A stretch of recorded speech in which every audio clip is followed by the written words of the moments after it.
ঘোড়া,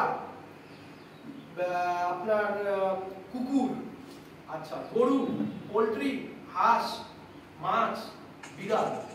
আচ্ছা কুমিরের খাবার বলতে কার্গিল বানায়। কুমিরটা কিসের জন্য লাগে জানেন? কুমিরের মাংস অনেক জায়গায় খায়। প্লাস কুমিরের যে স্কিনটা আছে না, স্কিনটা এই যে লেদারের ব্যাগ বানাতে, বেল্ট বানাতে কাজে লাগে।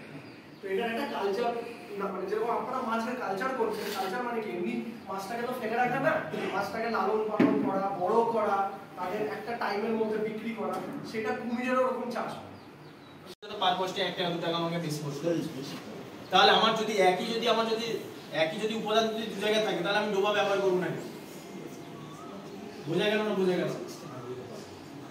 আমি একই প্রোটিন নিচ্ছি, কস্টিং আমার 2 টাকা পার কেজিতে কম পাচ্ছি, তাহলে আপনাদের তো সুবিধা। প্রোটিন তো একই দিচ্ছি, আমাদের সুবিধা। আর ভাষাটা আপনাকে কিছু পরিমাণে দিতে কেন বলছি, আপনি দাদা এখনই বলে গেল যে আমি যদি মানে কি বলে একই জায়গায় যদি খাওয়া দাওয়া করি তাহলে আমার